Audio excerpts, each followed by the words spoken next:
السلام عليكم ورحمة الله وبركاته. horta jamaahiirta waa salaamantihiin dhammaantiin. hawsha aad qabateen waa ku mahadsantihiin maadaama ayn hadalkiinii la dhegaystay aad ahaydeen shacab ka gilgaday dhibaatadii lagu hayay 15 sano ee ka dhacaysay magaalada Laascaanood. jamaahiirta hawshiina wada si fiican ayaa u wadiin dadkiina iyo deegaankiina waxay ku soo xadgudbo koleyba idinkaa naga badiyo oo yaqaano sida u wardiyeysan lahayn.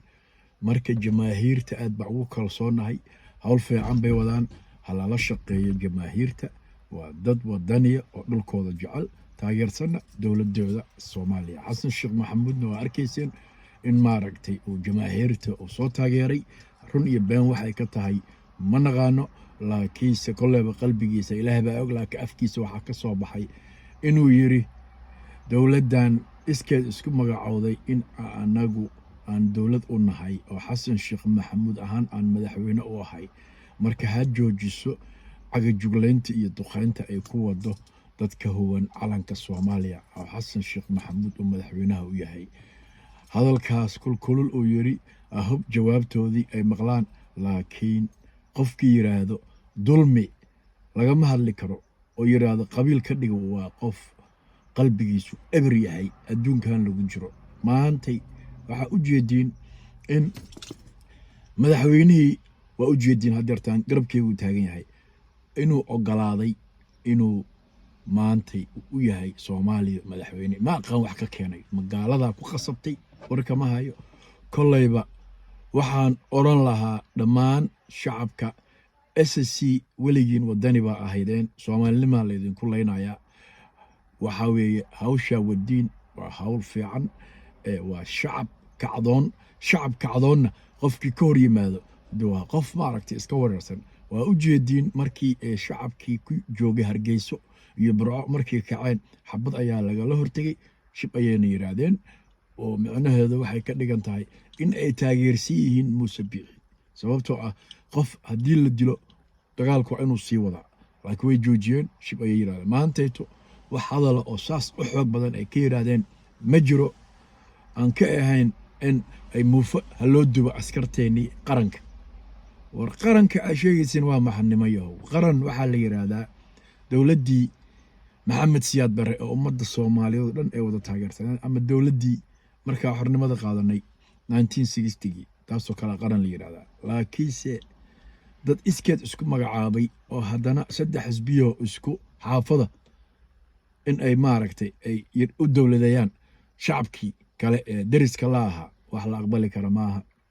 waxaan oran lahaa shacabka ku nool Hargeyso, shacabka ku nool Burco, shacabka ku nool maxaa la dhahaa meelaha laga taageersan yahay Muuse Biixi, waxaan oran lahaa war shacab baa tihiin, annagu shacabka ahaan wax dhibaato oo na dhex taalla ma jirto. dadkan siyaasiyiinta ah oo doonayo inay idinka guri idinku soo xirtaan oo idinka xiraan dadkiina kale, haddaa raalli uga tihiin waa arrin idinka idin qusayso. laakiin waxaa idin oran lahaa waa inaad ka giijisiin sida jamaahiirto kale. jamaahiirtu way gadoodeen, wadankoodiina way xoreysteen. marka sidaasoo kalea laydinka rabaa dadkiinaan xabadda lagala daalay Burco markaa mudaharaadka samayseen, oo ilaa haddana waa aamusantihiin. wax mudaharaad dambe laydinkama maqal. wax doorasho la yiraahdana meeshaan ma jirto niyo runta idin sheegaynaa. sababtoo ah doorashadu Soomaaliya already baa xildhibaano ku leedihiin, Soomaaliya ka tirsantihiin. madaxweynihii baa hadlay, wuxuu yiri dowladda Soomaaliya ayay hoos tagaan, laakiin hadday nabad ku joogayaan deegaankooda waa ku mahadsan yihiin inay ammaan gelinayaan 30 sano ay maaragtay ismaamulayeen.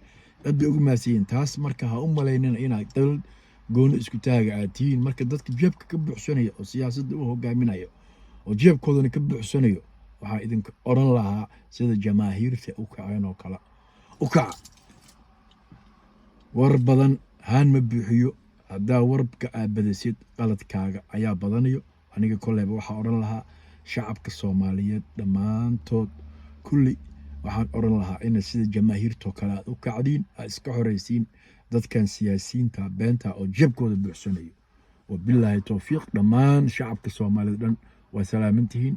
hadalkayga meel fog gaarsiiya shacabka Soomaaliyeed baan oranayaa aniga dhammaantiin. laakiin dadka siyaasiyiinta idin kala geenayo أنا أقول ما هي أنا شعب كان كمدهي وبالله توفيق والسلام عليكم.